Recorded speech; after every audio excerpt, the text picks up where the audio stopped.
remember we talked about, over here we talked about those are not, applying that and applying that are not really done together. So the first thing we want to do is we want to rotate it. So you take, some point on the shift, which is really its origin, and you apply this Z rotation matrix, and you get that rotated point. You get this here, so that would move all of any data in this coordinate system, his local coordinate system, into this, we'll call it the rotated coordinate system.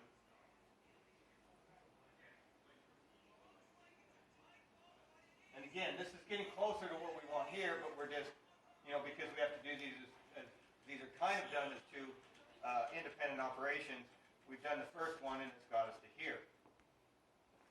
But in shorthand mathematical term parlance, what we've got now is we've got a rotated point, which in our really messed up half and half explanation here is the origin of the sprite is equal to the mz rotation times point.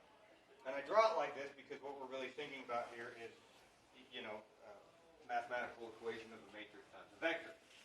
Now, and then we got to translating, and so then we want to translate.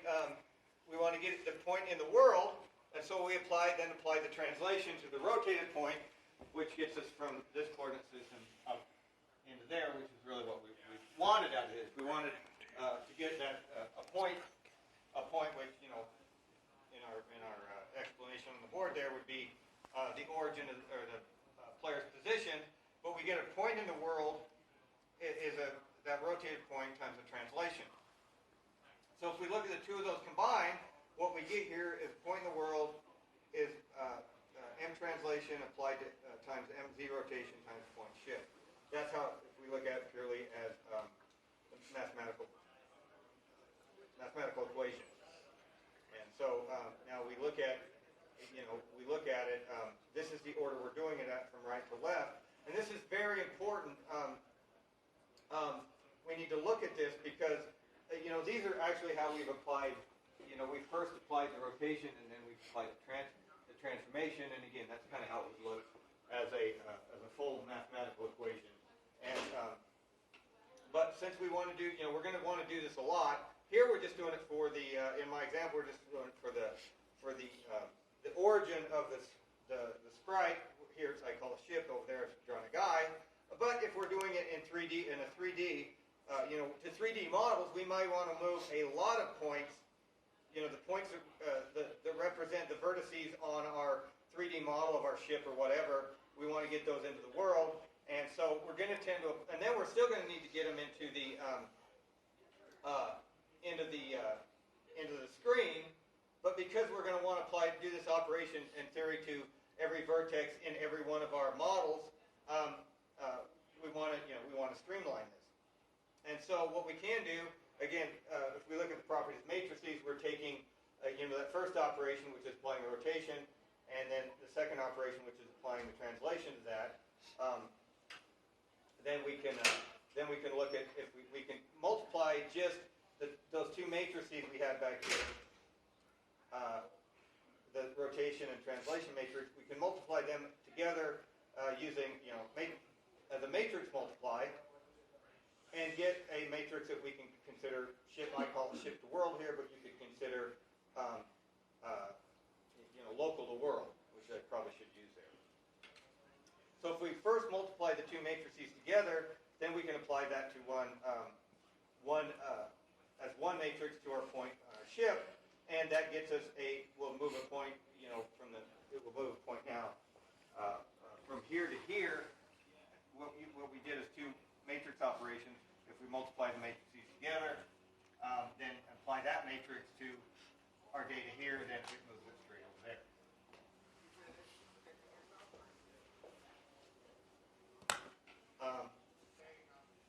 Pretty simple.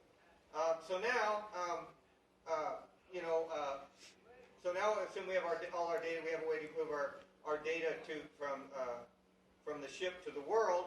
Now we still, again, if we think back to my example of the 2D platformer, that gets us our data from the local coordinate system into the world, but we still want to get it to the screen.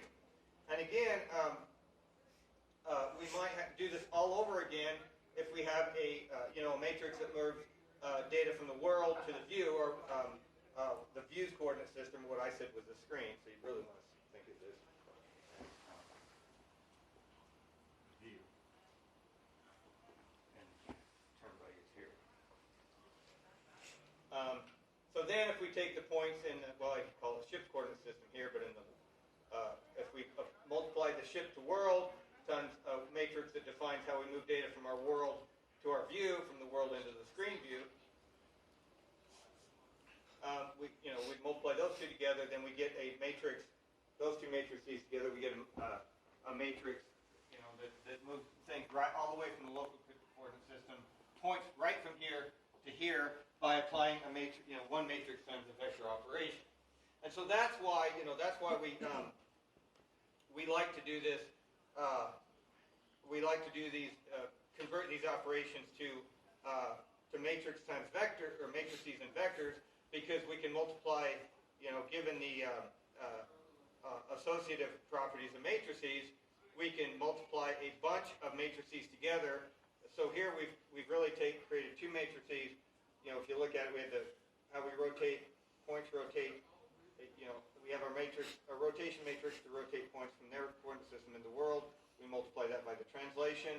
Then we would have maybe possibly a matrix that rotated the screen into the view, and then we'd also have a translation component of that. So that would be four matrices we would chain together to get a matrix that basically moved everything from, here I call it the model, but it's really talking about the local coordinate system.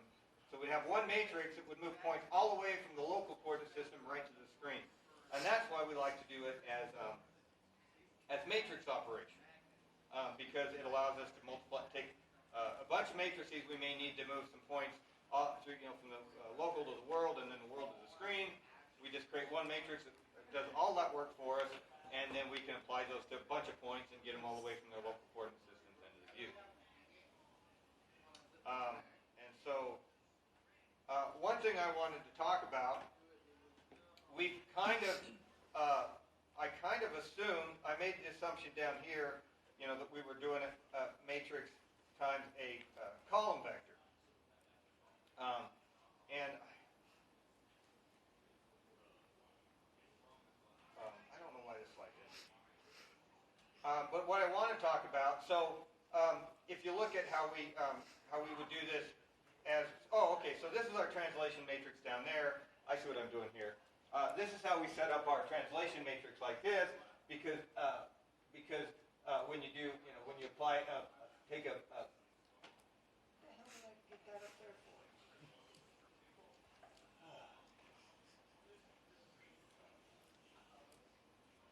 I have no idea why that piece is up there, because that doesn't make sense. What I'm really trying to show is, when we multiply a matrix times a column vector, we multiply this row times that column to get that point. We multiply that row times that column, sum up the multiplication that gives us that point. So we're multiplying, a row here times a vector there, and we're getting a vector output. I kind of introduced that assumption. So if we look at, if we wanted to look at our data as row vectors, I'm hoping I'm getting to a point here.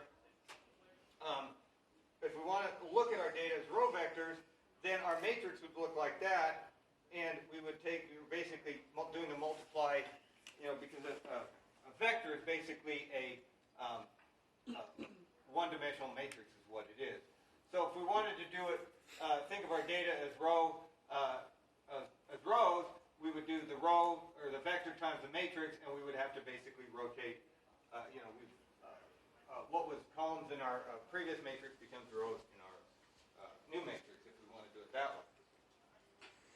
And so, here's how we would do translation if we wanted to treat our vectors as, think about it as a column vector, what I like to call column vectors. If we wanted to do as row vectors, that would be how we would do it there. That would be how we would look at it mathematically. And that's very important because, as we talked about back here, we're going to want to use this associative property of matrices to chain a bunch of matrices together, which we can do, but multiplies are not commutative. A times B, with A on the left and B on the right, is not the same as B times A, which is B on the left and A on the right. And so, if we assume we're looking at our vectors, our vectors as columns, then we're thinking about the matrix being the left and the column being the right. And if we're thinking about our vectors as our input vectors as rows, then it's vector times matrix, if we want to do it that way. And that's how it would look.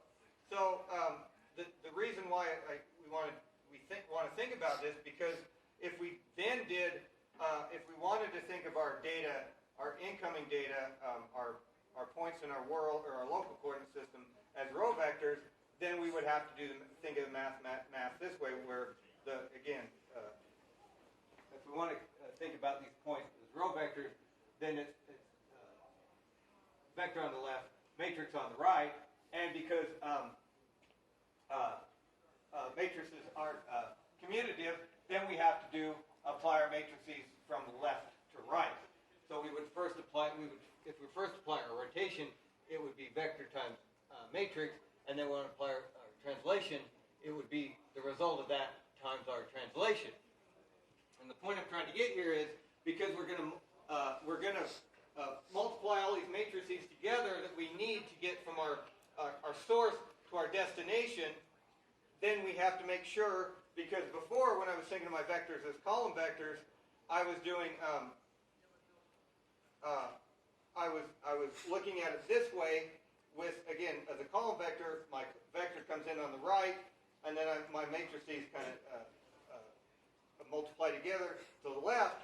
So when I was wanting to use the associative property to multiply these two together before applying it to that, I would have to multiply the translation matrix on the left times the rotation matrix on the right. And if I'm thinking about them as rows, my input vectors as rows, then it has to be on the left times the matrix on the right. And if I want to chain them together, I've got to look at this mathematically, which means I have to multiply my matrices together with the rotation on the left times the translation on the right, which is the opposite of what I did before. Now that's important because, why is this important? Because if you look at the first page of basic 3D graphics, the basics of the first page, introduction to basic 3D graphics with DirectX, they say right at the bottom of this page, this tutorial uses a right-handed coordinate system with column vectors. And so it's telling you that, because we tend to, as you'll see, if you've done work with DirectX or OpenGL or that, we tend to just, pass in, say, hey, here's a matrix that needs to be applied to my data. I've taken my rotation from the world, my rotation from local to world, my translation from local to world, multiply them together, and then I've done the same for getting the world to the screen. We tend to send one matrix to things like DirectX and OpenGL and say, hey, here's the matrix that gets data from its source, which I give you in a vertex buffer, onto the screen. But if we're going to pre-multiply all those matrices together ourselves, we need to know internally what the graphic library is doing. And so they're telling you right here, we take our input, we treat the data you're giving me, which are 3D points, which is, which really is an X, Y, and Z. And it's not, if you just look at your, actual data, as C++ data, I should say float, it doesn't. If you think about your data, which represents what we're transforming, it's not intuitive when you look at the data, or you think about the data, whether is those 3 points as a vector, is it a column vector or a row vector? It's not really you don't really know. So we need to look. Sometimes we have to look at, okay, when we build these matrices, what the system we're giving to, how is it going to treat our incoming X, Y, Z values? Because really, what these three things are is there's 3 floating point values that are linear together in memory, and that doesn't really denote whether it's being treated when it's operated on as a row or column vector.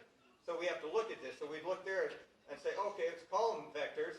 So if we're going to give DirectX one matrix to apply to our data, we certainly have to look at and say, okay, well, it's treating our data as column vectors, so it's matrix times vector, and so we need to multiply our matrices together and think about the order of application being from right to left, and so, but the order of operation is right to left to get input to output, and so we need to make sure if we're going to multiply a bunch of matrices together to pass them in as one, that we multiply them together in the order that, that from left to right, we have to make sure that the multiplies are done in the right order.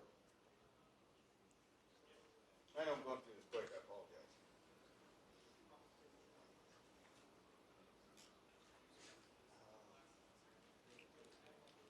Oh, okay. So this gets a little important here because for your next assignment will be to implement a matrix library, but the assignment after that, we're going to start doing our collision stuff.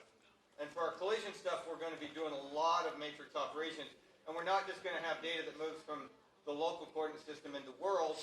We're going to actually have collision data, or bounding boxes that will have. You'll be looking. Oh, how do two objects collide? And I got two objects that are oriented in the world, and are they hitting each other? And so we're going to have two local coordinate systems, one for each object, and then we'll have the world, and they each map the world. So I just wanted to go through this. So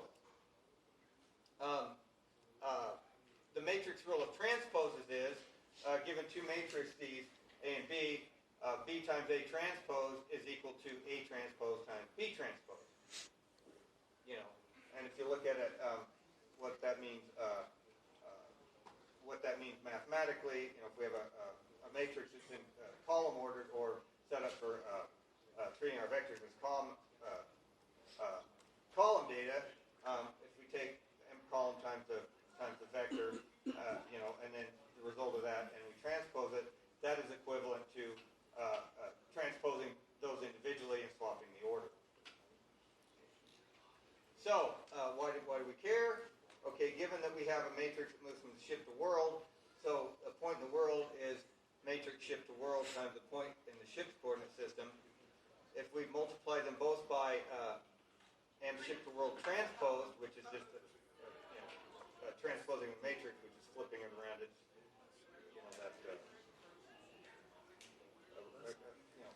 should have drawn it out, but when we transpose matrices, it's transposing and flipping the data.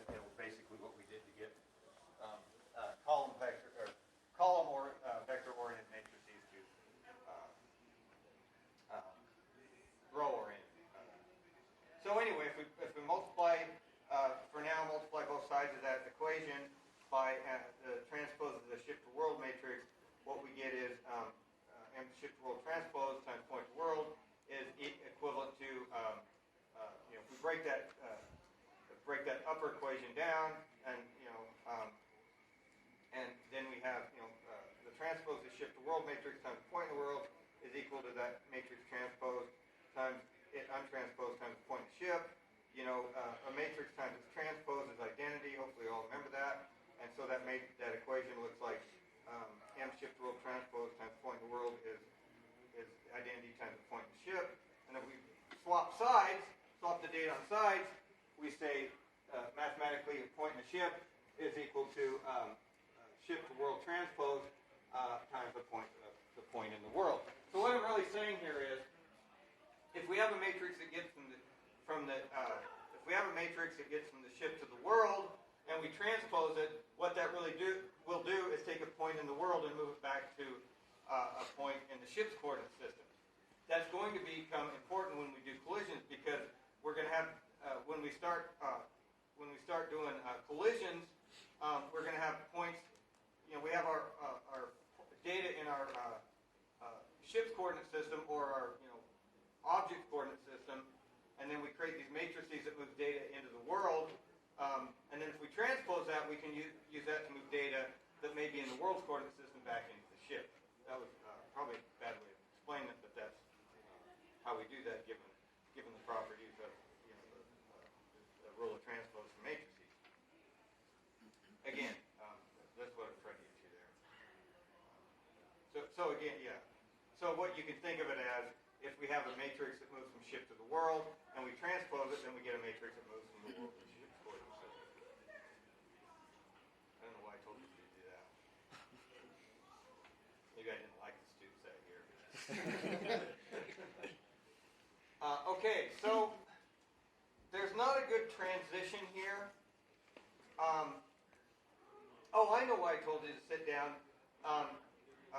If you sit down and multiply these to get these two matrices together and look at the resultant matrix and what ends up in the resultant matrix,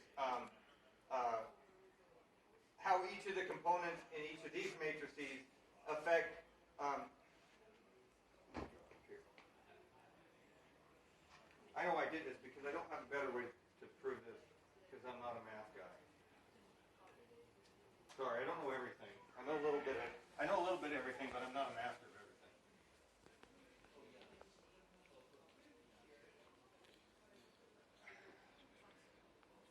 So if you have that matrix, the Z rotation, and you multiply them together, and that gives you a matrix that applies the rotation and the translation. And if you look at how every one of those components in that matrix and every one of those components in that matrix affect the components, affect the.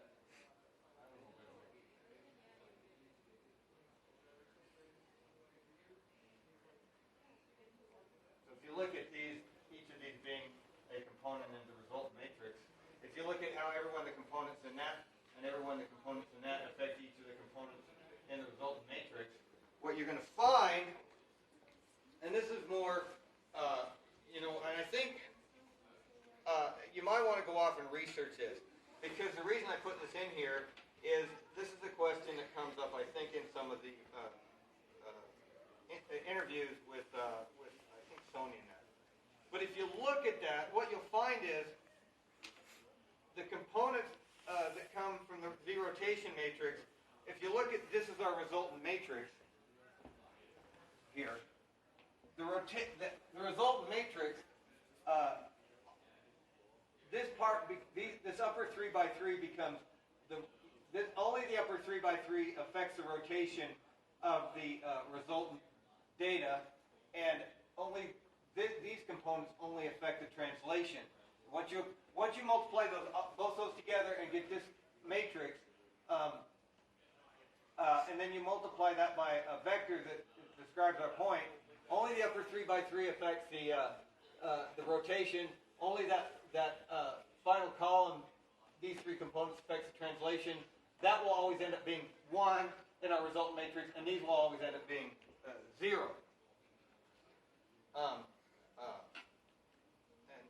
So if you just look at that, and a lot of times we shorthand it to something like this. We have a 3 by 3 rotation, rotational component of that 4 by 4 matrix. We have a 1 by 3 column, and we have 0 in the bottom 3 components of the row, and then a 1. And the reason why is they're like, and what this is called, I consider this a well-behaved coordinate system transform, which means it's made up solely of the accumulation of rotation and translation matrices. So what I'm trying to get to, and again, you probably ought to go out and research this because I can see it in my head, I just can't explain it. I haven't found a way to explain it. No matter how many of these we multiply together and chain together, the resultant matrix, if we multiplied like that together and multiplied by another 2 and another 2 and another 2, the resultant matrix is always going to have 0, 0, 0 on that bottom row, the first 3 components. It's always going to have a 1 in that lower right. The 3 component, that 1 by 3 vector in the last column always only affects the translation, and is only made up of the summation of the translations as you do the multiply. And then that upper 3 by 3 only affects the rotation of the component, and that upper 3 by 3 is only affected by the rotation we've generated in this chain. And so we can shorthand it there. And so, and again, this doesn't make sense for what we're talking about, but I put it in here because it came up, and so you need to go off and research this if you're going to apply to places like Sona. And again, we call this a well-behaved coordinate system transform. And it's well-behaved if it's only made up of rotations and translations. And we tend to want to, we talked about inverting these matrices, like this. And when you go off to write your matrix library, you'll find that inverting a matrix is, and we probably have done this, it's a non-trivial process, right? You got to find determinants. You got to, some are non-invertible, blah blah blah. And if you actually write, write code to invert a matrix, it's a lot of code, and it's hard to get working right. But if we know it's a well-behaved matrix, like we talked about, and we consider it in this form, and we want to invert it, then all we have to do is actually transpose the rotational component, and then take that transpose rotation, multiply it by the translation, and negate it to get the inverted version, and then we can leave the bottom alone. Again, go off and think about this, and it'll probably make sense. If you think about it, once you've worked through some of the stuff for the next two assignments, it will probably make sense. But if we know we've got if we've got a well-behaved matrix and we need to invert it, we can shorthand it by doing this. Instead of doing a full matrix inversion, we can just simply take the upper 3 by C, transpose it, which is a trivial process, multiply that by the existing 1 by 3 column that represents our translational component, negate that, and that's how we get a version of it that will, an inverted version of it that we can apply to our coordinates. And again, kind of off the wall here, but it's a question that gets asked a lot. So I didn't know how to introduce it, but I just threw some slides in here. And I don't want to go through all this stuff. I'm not going to go through it now. We don't do it anymore.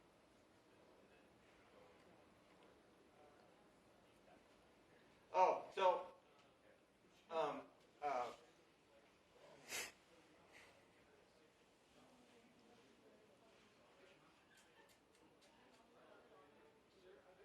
no, we're not going to go through any of this.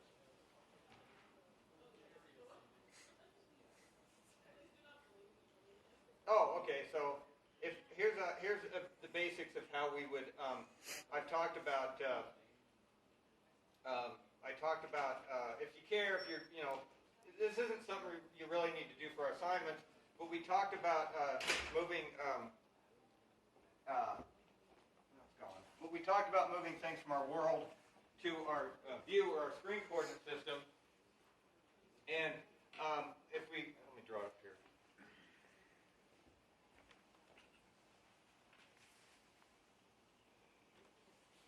So if we have, again, we've got our world I talked about,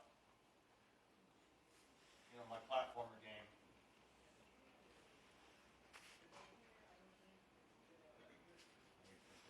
Platforms. He started back here at the origin. This is the origin of our world, and that's where he's at in the world. And we want to, make sure we can see him on the screen. And that's the middle. And you consider this the middle of our screen. Well, what I was going to say is our screen coordinates are based on the center of the screen. Here's my screen. Our screen coordinate system are based on the center. If we want to move things from the world to the screen, all we really need to do, assuming there's no translation, is we can consider what is the world X and world Y that denotes the center of our screen, and so we can simply build a translation matrix that maps. That will be our translation. That would be our translation, and then we probably won't do any world of view. But anyway, that would be a matrix that would map things from the world to the screen if we knew where the middle of the screen was in the world. If you want to do something where you move things around, and I don't want to do this one. I want to do that. Okay, so you can look through a lot of this stuff, but I don't want to.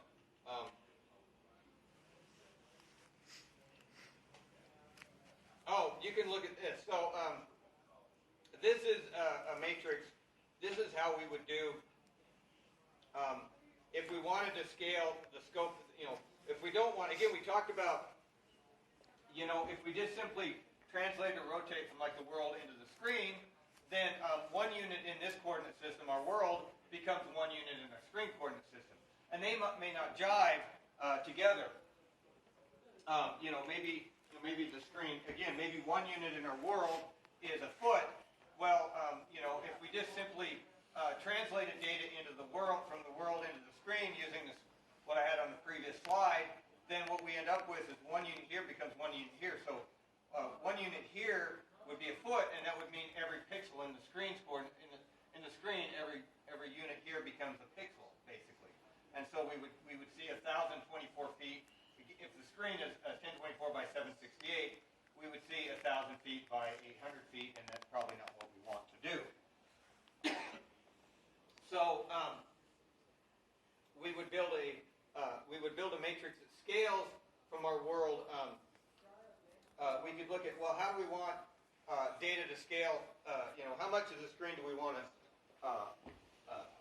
How much of the world do we want to see on the screen?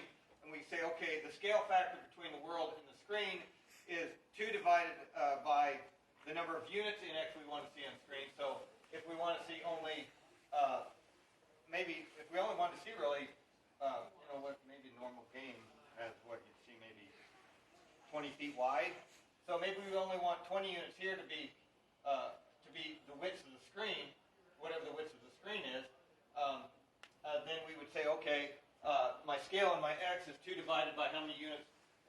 20. If I only want to see 20 units of my world across the screen in X, then I would create a scale. My scale factor would be 2 divided by units on screen, and then my scale in the Y would be 2 times the aspect ratio of the screen, which is Y over X, which is my the aspect ratio of X to Y, so it would be 1024 divided by 768.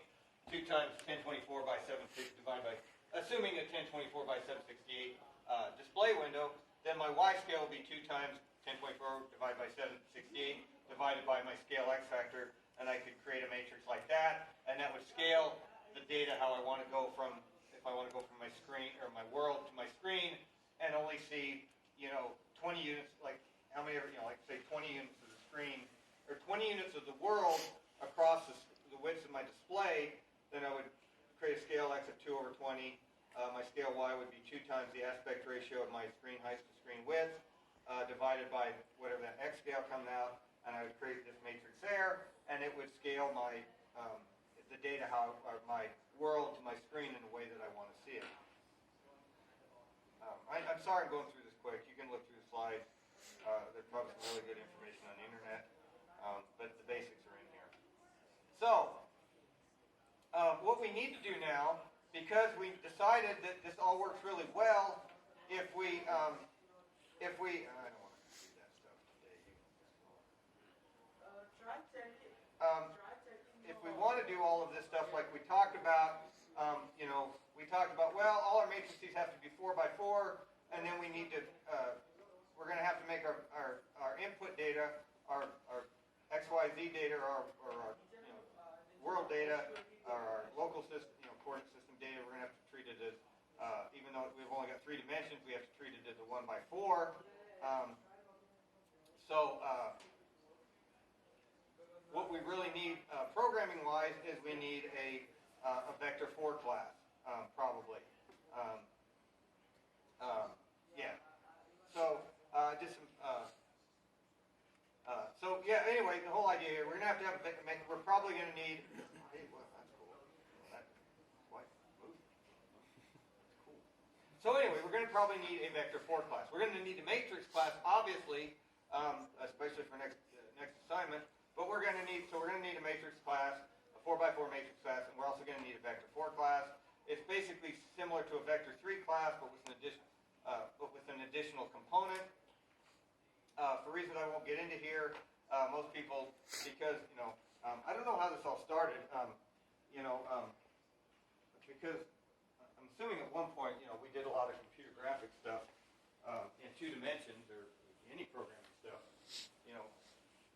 Doing it in 1 dimension, having things on a line is really not very fun. I don't think it would be a lot of fun one-dimensional games. Anyway, we started out with 2 dimensions, x and y, and I don't know who picked x and y. They're probably regretting now, because then we're like, oh, well, that works great for 2D stuff.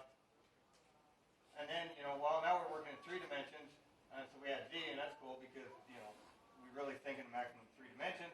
But then this stuff come along, and we decide, oh, well, we really want to work in 4-dimensional vectors, and then we're like, well, shit, we ran out of letter, So I guess they went back one and said W. I don't know. Hopefully that guy that decided X and Y were the names for our coordinate system, hopefully he died before this happened. Then he didn't think better about that. Maybe we should have started with A, because then we would have gotten 26 dimensions before we... So anyway, yeah. And there's a whole bunch of stuff, and I'm sure you know about homogeneous coordinates and stuff, and we won't get into it here, but when we talk about it. Once you absorb this, we might talk about it. So anyway, we're going to need a vector 4 class. We're going to need a matrix class, and just to give you a little foresight, what we, so now you're going, okay, well, what do I need in my matrix class? Well, the things we tend to need to do, just some notes here. Constructors are messy because, how do we, create matrices? Now we went, when we created the vector, we had a constructor that took in 3 components. Now we're creating matrices that are 4x4, so there's 16 values, so constructors are messy. Accessing individual elements of matrices are messy, so fortunately we don't have to do this. But what we really tend to do is create matrices of specific types, like rotation, scale, and translation. We tend to multiply matrices together, as you saw. We have a need to multiply them by our vector or vector 4 class. So obviously we're going to need an operator that, before we had a multiply operator, multiply that took in 2 vectors and returned a vector. But now we're going to need to have operators that take in that take a matrix in a vector and create the resultant vector. So we're going to need those operators. We're going to want to transpose them. We're going to want to invert them. And so so I have a little bit in here. So that's kind of how your matrix is going to, your constructor is going to look. I have that in there.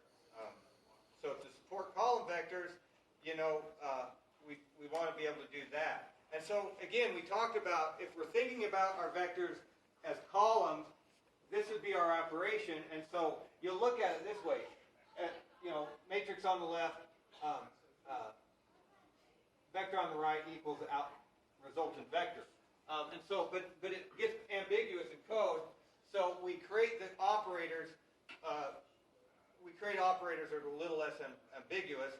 So like if we're, that would be our operator to do that. And then if we want to support row vectors, we would want to, create an operator multiply that did the opposite thing.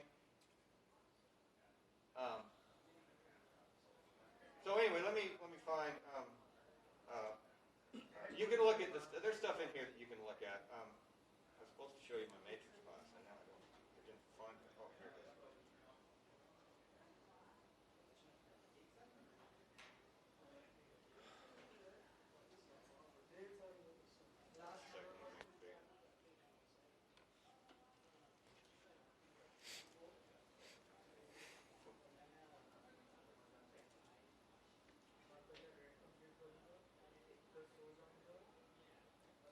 All right, so just to go through, here's my matrix class. So I have a constructor that takes in all 16 elements.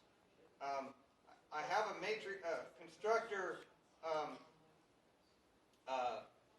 have a constructor that takes in a default constructor, and you'll see why. Because the reason why is because we tend to our matrices tend to come into existence by us going, okay, I want to create a translation matrix based on this X, Y, Z translation, or I want to create a rotation matrix based on this rotation around a given axis. So, but I have, yeah. So, so then I have, I have these useful creators like, I have these static functions that say, oh, okay, create a identity matrix for me, create an X, Y, Z rotation matrix for me, create a translation vector based on a vector 3 that has my translation, or maybe, the 3 floats as inputs. I have a scale, and then so then I have, we tend to invert them. And the thing here is, sometimes we have a matrix and we want to invert it, and other times we have a matrix and we want to leave it as is, because maybe it's important to us, but we may want to create a matrix that's the inversion of it. So I have routines like, I have this routine called invert, which will invert that instance of the matrix, but then I also have a function called get inverse that returns me an inverse of that instance without modifying that instance. Same with transpose. I have a function that says, okay, transpose that matrix, but more what I tend to do is I have a matrix that does something, and I say, oh, I would also like a version of it that transposes data, so I say, get transpose, give me a transpose of yourself, but don't mess with yourself. Then I have operator multiply, that multiplies it. I have these helper routines built into my matrix class that take that matrix and multiply it by the vector, or apply it to a vector. Now the thing there is, if you're just going to say, here, matrix, here's a vector, multiply it by yourself, you don't know whether, well, that's considering row vectors, where the vector's on the left, or column, or we're treating it as column vectors, and it's on the right. So I try to be unambiguous, and I say, well, there's a version that multiplies a vector by it on the left-hand side, multiply left, and then there's a version that does it on the right. And that's about it. And then I have those operators we talked about to multiply a vector times a matrix.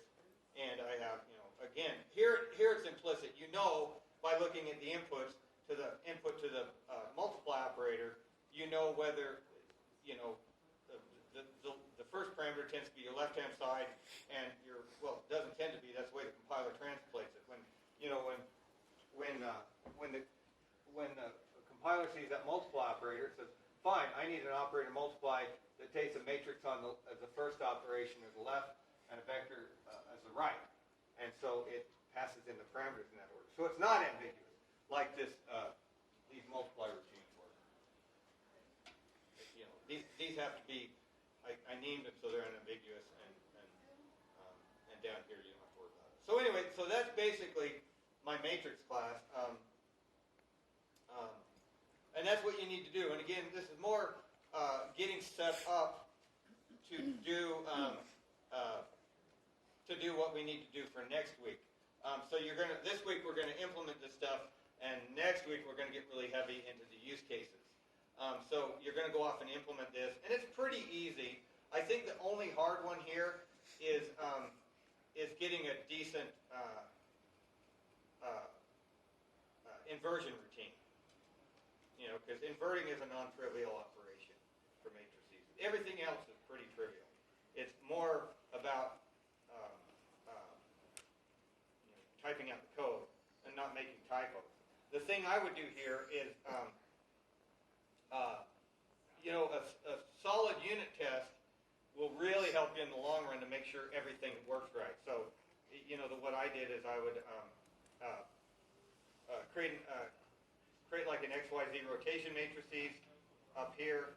So I'd create XYZ rotation matrices, maybe a translation matrix, multiply them all together, and then I would take a known point like 0, 0, 1, apply that combined matrix to the point, and then invert that matrix, get the inverse of it, and apply that inverse to the translated or transform point, and then apply the inverse to it, and it should come back. So you take create, like I said, like a 90-degree X rotation matrix, create some translation, multiply them together, apply them to a point to go from X, point 1 to point 1 transform, invert the matrix you used to do that, apply that to the transform point, you should get the original value back. So, or close, you're going to get floating point error because we talked about floating points not being perfect. So, yeah, so that you want to write this and go off and write a good unit test because it gets really hard when we start using this. We're going to use this to do collision stuff, and it gets really hard to figure out if your matrix class doesn't work perfectly. It gets really hard to figure out whether, when you use that, you're going to write it one week, and then the next week you're going to start working on, I guess next week when you get back, you're going to use it, and you're like, okay, my collisions don't work. Is it because my collision algorithm is wrong, or because my matrix class has still got a bug in it? So you really want to use that, create a pretty robust matrix unit test. Any questions? Did I go way too fast? No, really? Okay, good. All right, so the last thing I want to show you, I'm really proud of. I created this, and I got to put it up. I'll go through this really quick, and then you guys can go. So I created this really cool sample, and I'm going to post it. Let me go over here.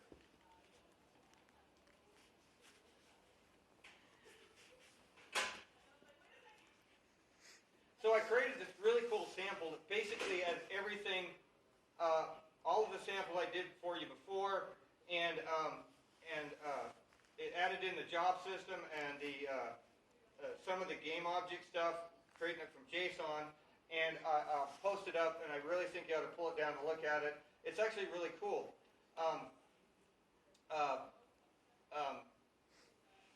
It uses, again, the job system to asynchronously create a game object. So basically, and I'm not going to show it too much here because I know it's hard to see, but basically I've put all of that together into a routine I call create game object async that takes a JSON file and creates a game object in my world, and it supports this is the basic creation data, and it supports components, and it's got a movable. I haven't fleshed out the movable stuff, but it's got a renderable component that will create a renderable. Like we talked about, and it's actually pretty cool because now it sometimes crashes because DirectX gets mad because my laptop tends to want to turn off the internal GPU at random times. So anyway, it's really cool because the engine starts up and runs, and if you don't, until you give it starts up and runs without any actual data, without any implied game objects. And so you can hit F1, and it will fire off an asynchronous creation of a game object from JSON data. And so you see I did one there. And I rotate it so you can see it moving, but I can just continue to hit F1, and it just keeps creating from the JSON file. The interesting thing here is you'll notice there's no stopping while it loads up the JSON and adds a new game object because it all happens asynchronously.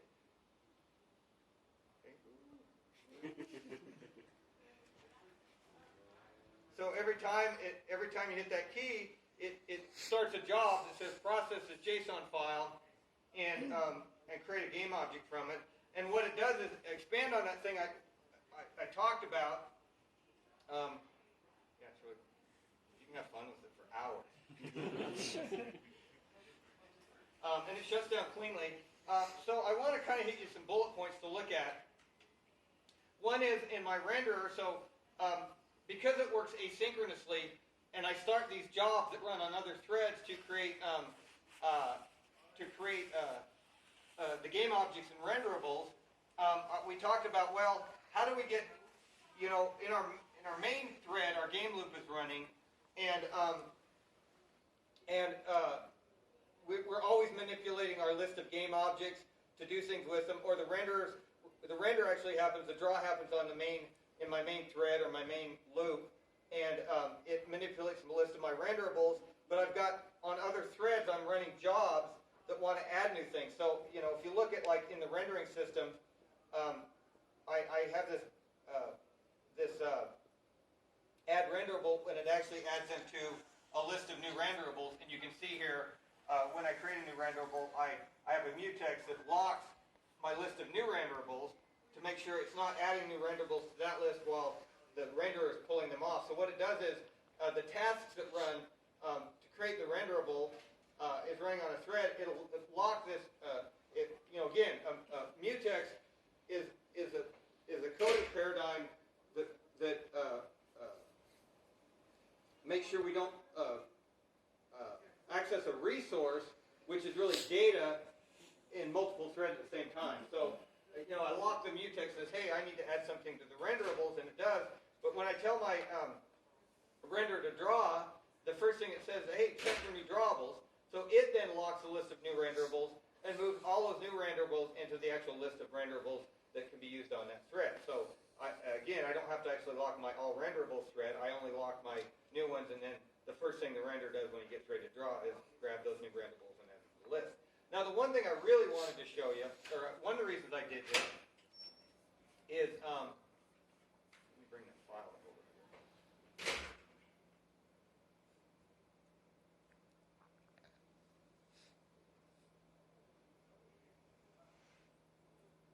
Because I don't know if you guys run into this, but I always get people that run into this problem.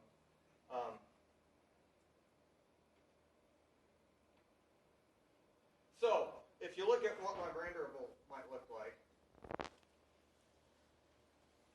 I have I have a weak pointer to a game object because I'm not an owner. I'm just an observer. And then I've got a glib sprite that I want to draw on it.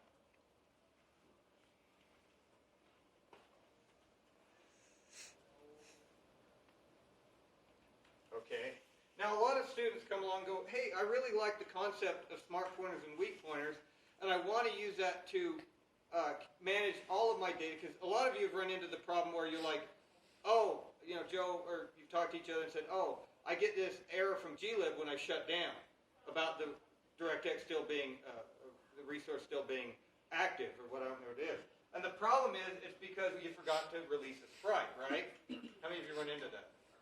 Okay, so the good solution is like, well, I didn't do a very good job of managing my data, so why don't I just do this and reference count my sprite so that when the renderable gets deleted, the sprite gets deleted. And again, I'm the owner of the sprite, so did anybody try doing this?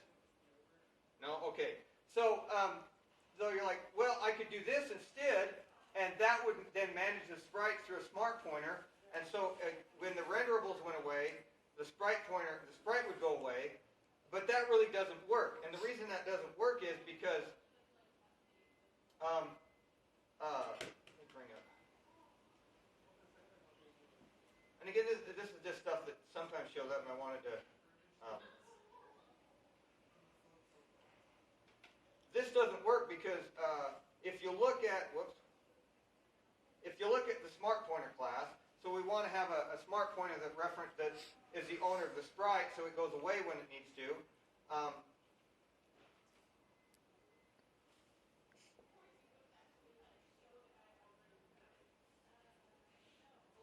If you look at what really happens, I got to find another one. Can't show you that one.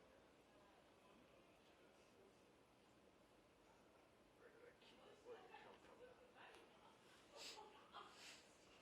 Rud. I need a different version of it. Give me just a sec.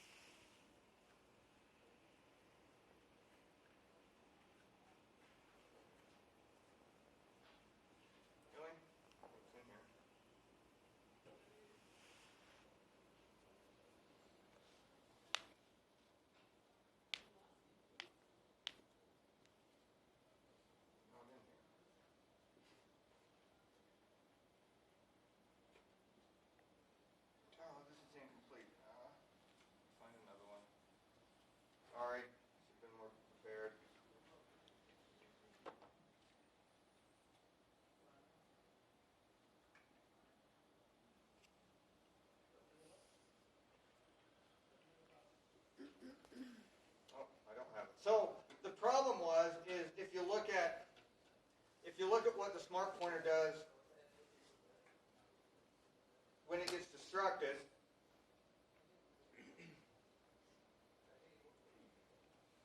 what it does is it says if, minus the ref count is 0, then I need to get rid of the object, right?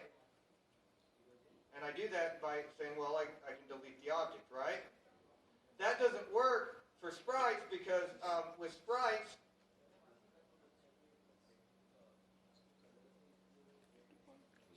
to get rid of a sprite, we call glib sprite release. We don't delete it, right? So we can't really, so what would happen is, and I'm sorry I didn't get back to my old solution, but so we can't really, so what most students run into when they tried to do this because they thought it would solve the problem of them forgetting to release sprites, is they would try to make a smart pointer, and the smart pointer class wouldn't compile for this because it can't delete because what this is basically doing is trying to delete a glib sprite, and it doesn't know how to because it can't. So what I did here is, I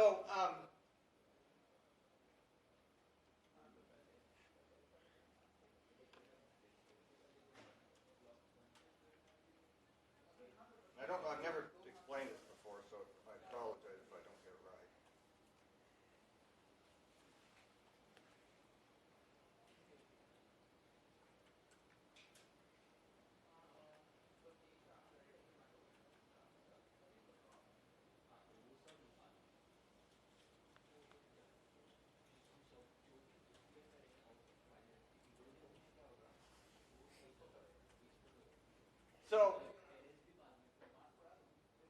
So basically what happens here is when we have a template for some class type, the T is a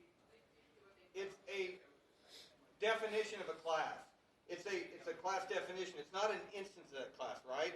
So basically what it does, it goes for, so if you do smart pointer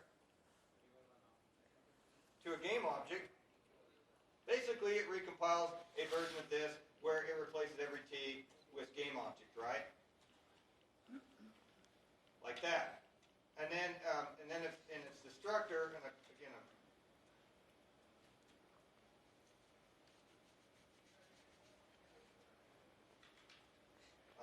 if you said delete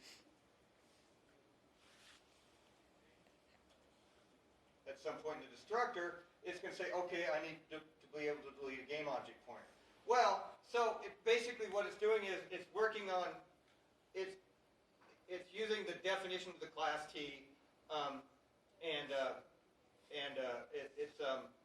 not an instance of it. So anyway, and I don't know how to get to the right place here, but what I did is, we can have multiple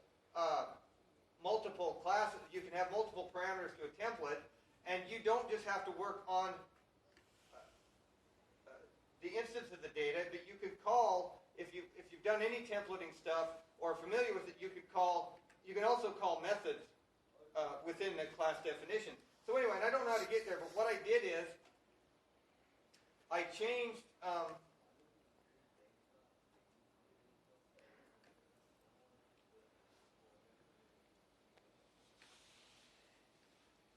so I have another parameter, a template parameter to my template, which is a class called destroyT. And I use that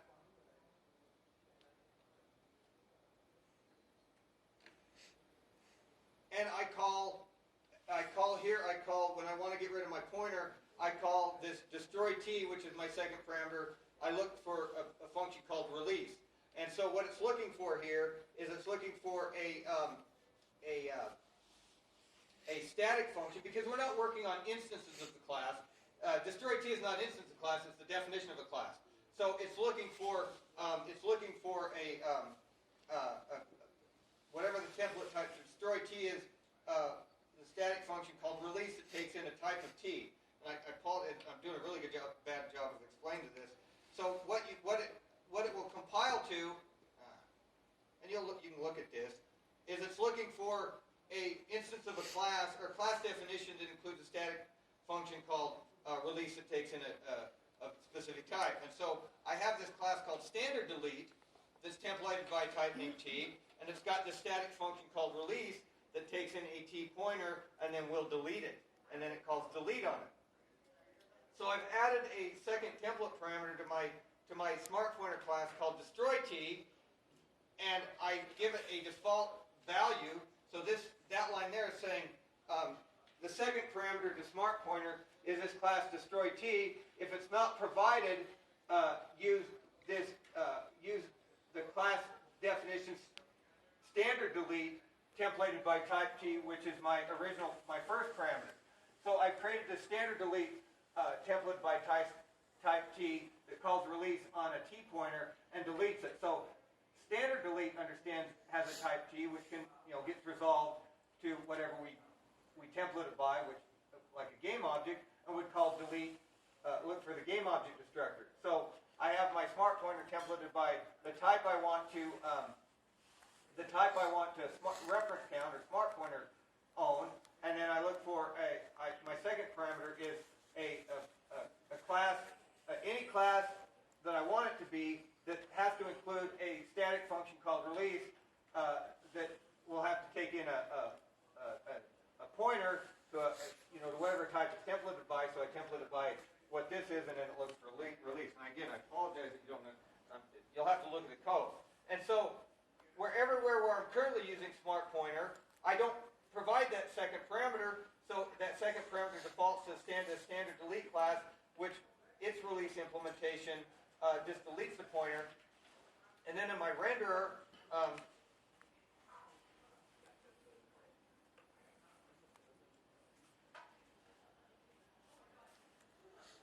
so my renderable includes the weak pointer to my object.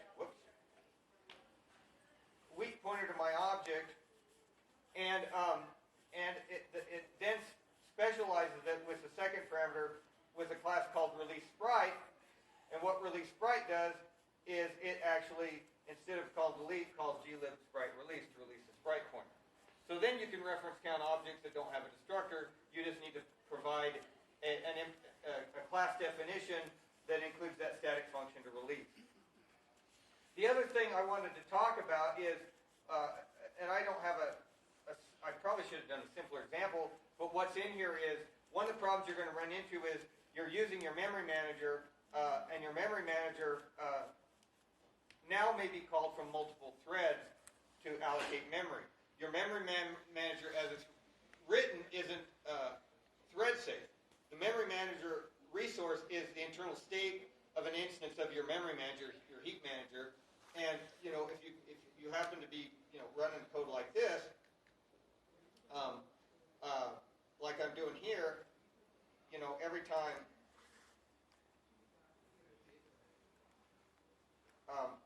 every time I create one of these, they're all of the work to create these guys. Okay, see, they're crashed because my GPU, it shifted my GPU away. I don't know why.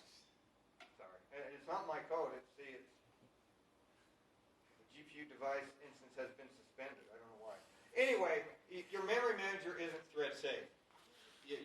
Because if you truly start creating your game objects and your renderables and everything on other threads via your job system, the theory is that each of these threads can be calling new or delete or malloc or whatever, which is calling into your heap manager, which when it does new, it has to change the state of its memory, its internal state. So we need our memory manager to be thread safe. And the easiest way to do that, and I didn't do the easy way, I don't know why, but you can look in here, but the easiest way to do it, and I'll show you this, and I'll let you go.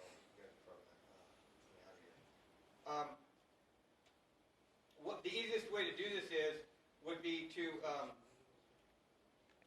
and this is my allocators, it does all my allocation work.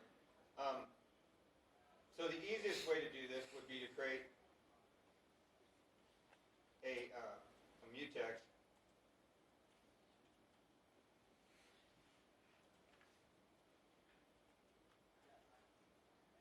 Instead of saying, oh man, I got to make my heap manager and all these other classes that I created and my fixed size allocator thread safe, how do I do that? Really, you've got these entry points to your memory system as a whole, which are your your allocators like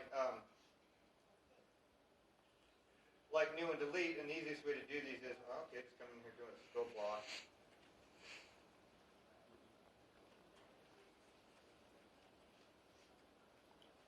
Put a scope block in every one of your allocators and deallocators, and then your memory system as a whole won't be reentrant, or won't be multiple threads. Won't, if one thread's calling into new to do to do some work.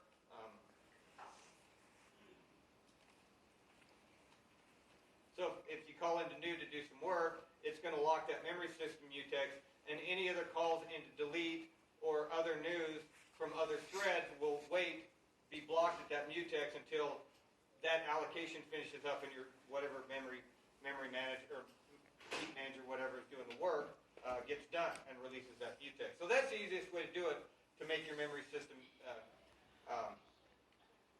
thread safe. So what I did to make things overly complicated, well, I'm not. Go look at it if you care. If you want to learn some stuff, go look at it. But anyway, it's got all kinds of cool stuff in here. I'll post it. It's really heavily relies on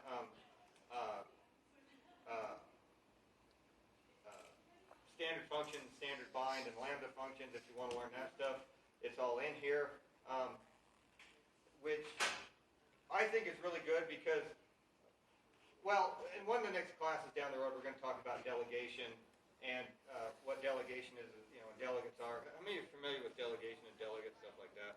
Okay.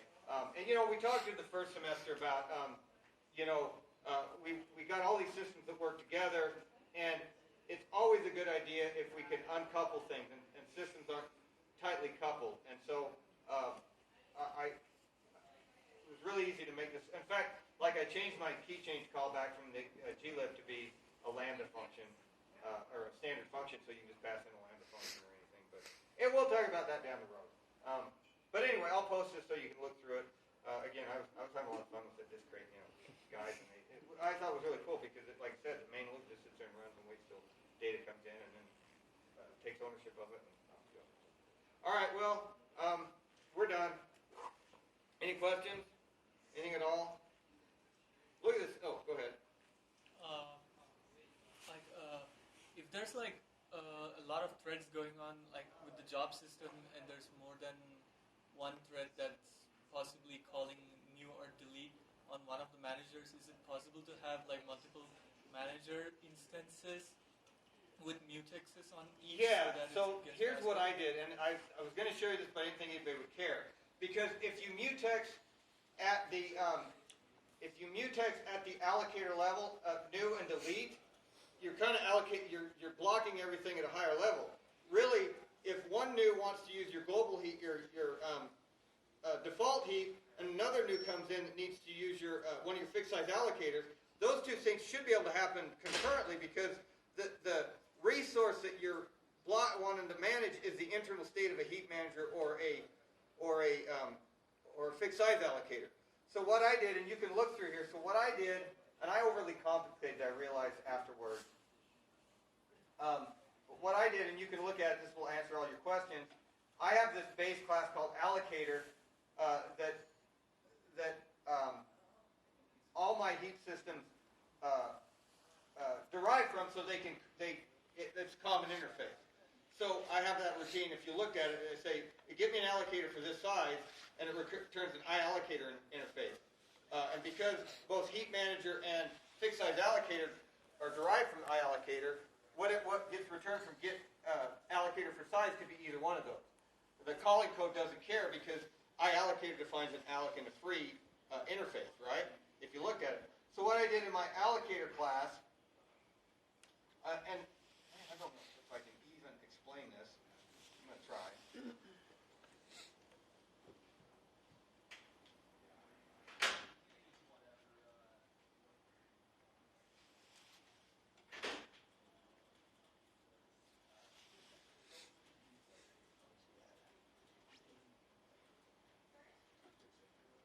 So what I did is,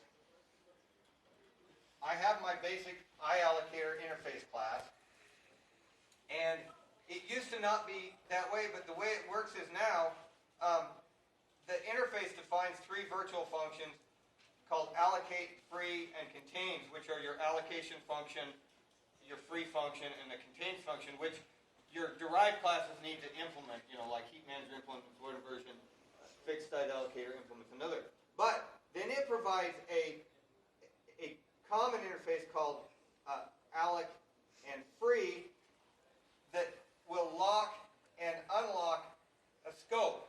So each allocator can be locked and unlocked individually. That makes sense? You'll have to look at the code. So when you call into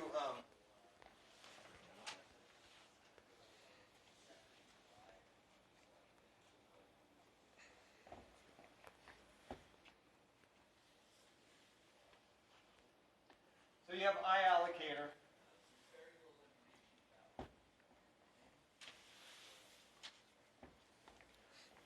You have the iAllocator.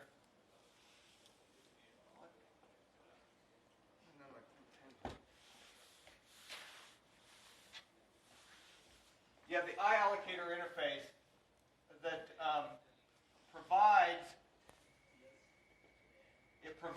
an allocation and a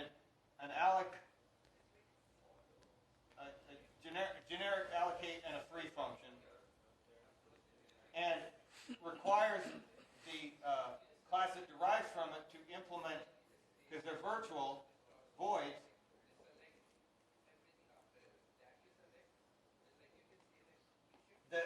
so the way it works is like when you call operator new. So one way to do it is scope lock here. Lock your mutex here. Your mutex down. And then what new does is it says, hey, I've got a bunch of allocators, like my heap, I have two heaps, the global and default, and then I think I have three fixed size allocators. And it says, what new does, it says, get allocator by size. Or get allocator for the size provided.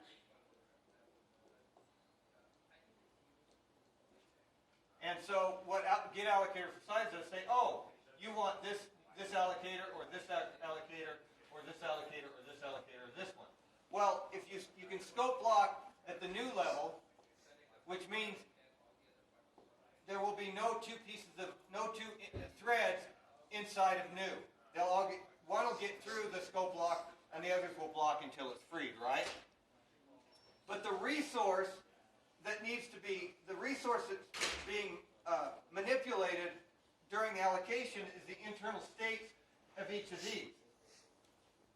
So we should be able to use, like, if this is my global heap,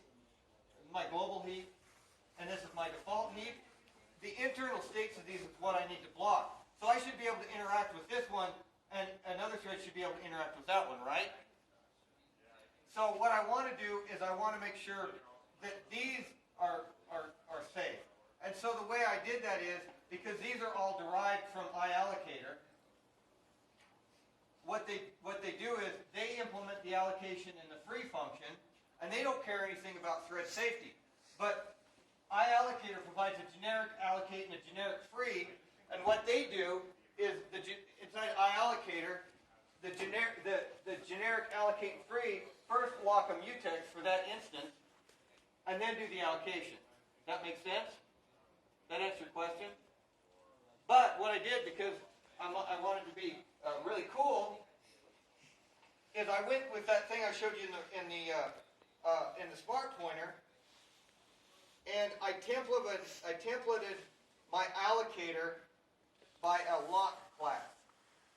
And again, I'm not using an instance of the class, but so what iAllocator does is when the allocator is initializes, it's got an instance in it of the lock class's lock type, whatever the lock type is. It doesn't care. But what it requires is whatever that lock type class is, that class lock underscore, that it provides a definition of a lock a definition of a lock type, and my allocator includes an instance of that, whatever that lock type is, and then when the allocator is initialized, it says, hey, initialize this lock of your type. When the allocator is shut down, it says release the lock. And then when I go to allocate, I have my own scope lock class. Based on the lock type, and it says, okay, the scope lock is expecting that lock type to include a lock function for the lock and an unlock for the lock. And so I got cute, and I've got two classes that implement that. One is what I call lock unsafe, which means it can be used in non-thread safe environments, and all of those functions do nothing. The lock type is this avoid pointer, because I don't care. And then initialize lock doesn't do anything. Lock the lock does nothing. Unlock does nothing. And release lock does nothing. But then I implemented a version of that class called safe lock, or lock safe, that the lock type is an actual mutex. I don't need to do anything to initialize a mutex because the constructor does. When you want to lock it, I call engine mutex acquire lock. When you want to lock update, I release it, and then when I'm done, I don't need to do anything to release the lock. So we can instantiate iAllocator based on any class definition that includes that definition of a lock type and includes those four static functions that it's looking for. And so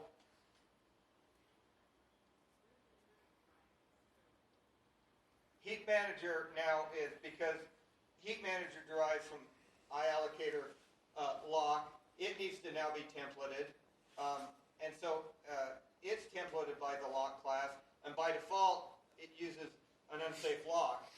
But then because in this version of my code, I want it to be thread safe, so in my allocators routine, I define my allocator type, my heat manager type, and my fixed size allocator type to be safe versions of them, because I know this code needs to be.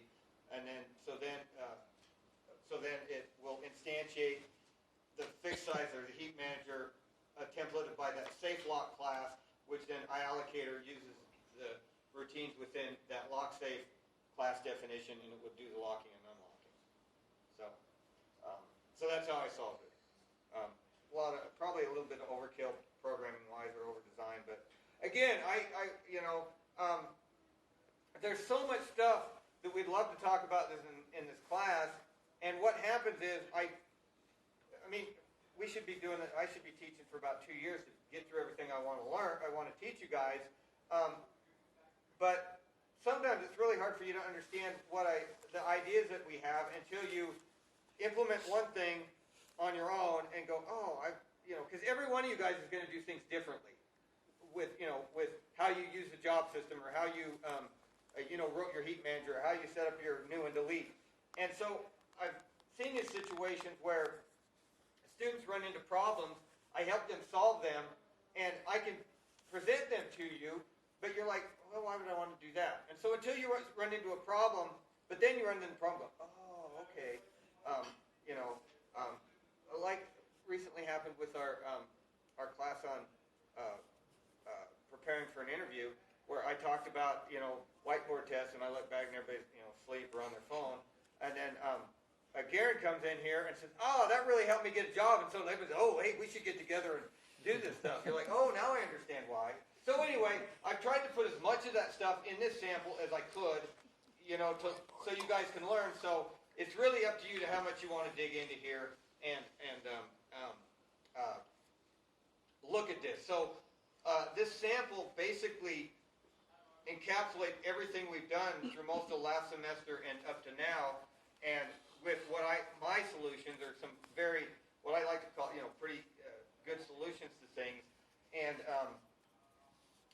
so anyway, it's really up to you, but it'll solve that problem. It shows a solution to that. It shows solutions of, how to do all of this work with, it decouples, I'll probably want to let you go, but one last thing. If you look at the game object factory, which is something you're doing now, so what it knows about doing, creating a game object, it knows how to create the game object based on the position, because that's all my game object has. But then it knows, I left this controller stuff in here, so it knows about a controller, and so it looks for if it contains, if the JSON data contains a controller section, it looks at what the type field is, and then it looks through all the controller creators that have been registered, and then calls, if it finds one for whatever type it is, it calls it. It also has, it looks for a component section, and then it iterates through all the components, the individual chunks within the component section, looks for a creator for it, and then calls that creator. So it understands creating a game object by position, it understands controller, and it understands what components are. And then if you look at my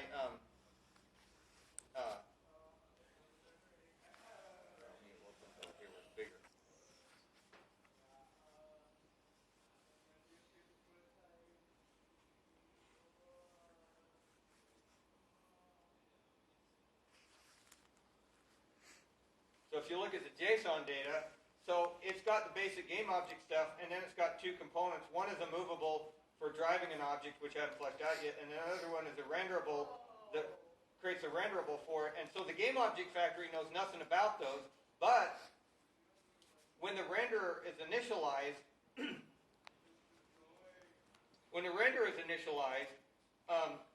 it registers a creator for that it knows how to create data.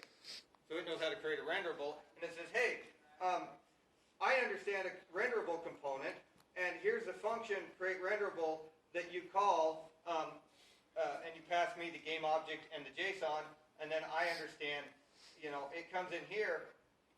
And one last thing that's really cool is, so here's the create renderable component, and so, what happens when the game object factory loads the JSON data and it sees that component called renderable, and the controllers or the creator's registered for it. It says, hey, here's the game object, and here's the JSON data for your component section or object. And so what it does is it says, okay, well, the one thing I care about, only thing I really need is the sprite texture for now. I haven't fleshed out anything else. And so what it does is it grabs the sprite file name, and then what it does is it actually, so the way this works is, and this is, again, I think kind of cool.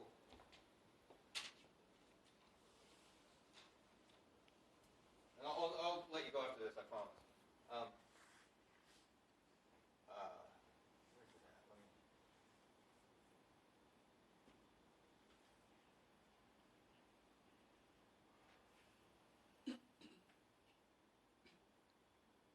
Okay, that's the last thing I'm going to go through, and then I think I'm ready to go.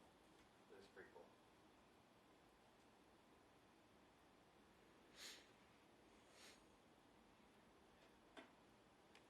So,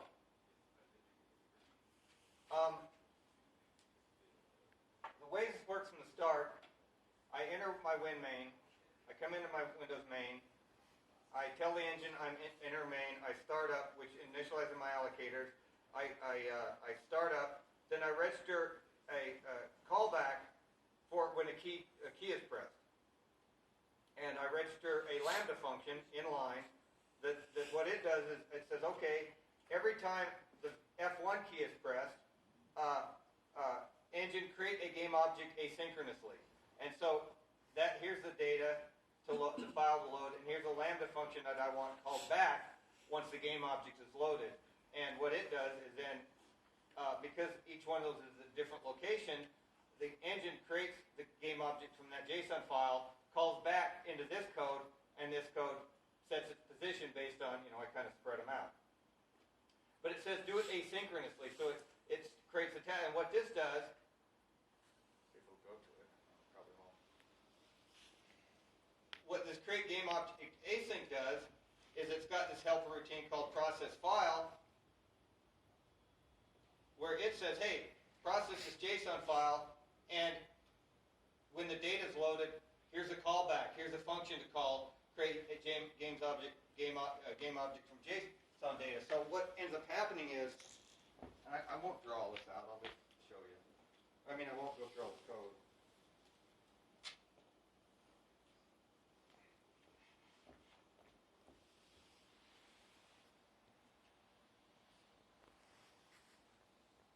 Oh, this is the last thing we can go. So the game, it gets a callback from the engine when a key is pressed. When the right key is pressed, it tells the engine, hey, create a game object from this file. What the game does is it starts a job, starts the first job that loads, it's telling, hey, process file doesn't say, hey, start a job that loads the file, and when it's done, I pass you a function you call that it starts another job to process the file. And that process is converting JSON to a game object. And that calls that routine I told you about earlier, that when it gets to the section called renderables, it calls a callback to the renderer. It says, hey, here's your JSON section, create a renderable from it. What that does is it gets the sprite file name and says, hey, create another tab. It creates another job that says, here's the sprite file. Load that asynchronously, and then when it gets done, it calls another job that creates a sprite that data, creates a game of it. So it's constantly, we start here with a file, we create a job to load it. Once it's loaded, when we create a job to load it, we say, hey, create the job to load it, and when it's done, create another job to process it. That process, this process is the JSON. When it sees the renderable section, it tells the renderer to do it. It processes the JSON just far enough to get the sprite file name. It creates a job to load the sprite file data, and then it processes it to create an actual renderable. So when we process that file, we end up firing off 4 jobs. And so once this is done, other jobs can be run, and then so they're all running asynchronously, and that's why when you run it, nobody's waiting for anybody to do anything. It's all just firing off jobs. And I use like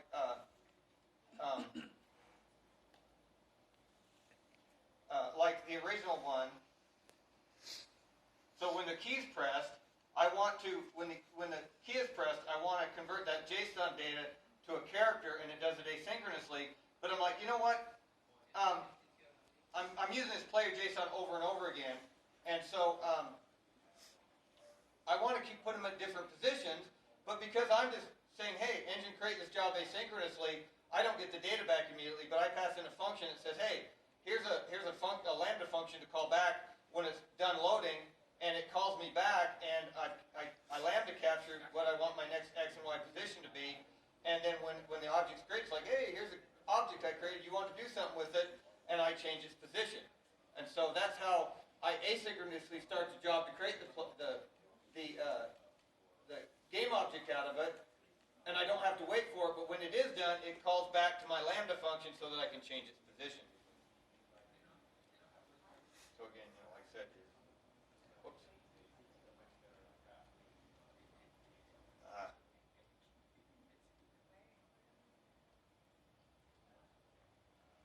Again, there's 4 jobs, but like I said, I just keep hitting them, and nothing stops, nothing slows down. It just, when all of the data is loaded, they pop in. And in fact, the game objects actually come to the world before the renderable's there, because the game object gets created first, and once it loads it in a job, it processes it in a job, and part of this processing it is to call into the renderer to create the renderable. Well, all it does is grab the file name and says, okay, I'm done, but then it takes file name and tells it to the job system to load the file data and then process it, which actually creates the texture and then creates the renderable, which happens sometime down the road. But once process is done, the game object comes into the world. But it doesn't get drawn for until this process is all done. It creates a renderable in the new renderables list, and then the next time the renderer gets to execute its draw, it actually moves it from the new renderables list into the all renderables list, and then it gets drawn. So nothing waits. So like the game object comes into the world after this is finished. The last thing this process does is tell the world, hey, add this game object to the world, and it does, but that happens well before this job can start to load the sprite and create the actual renderable out of it. So anyway, actually, it's kind of cool. Anyway, you can look at it, and I'm done. I won't. If you got other questions about it, come up and ask. And if you want to look at it and ask questions later,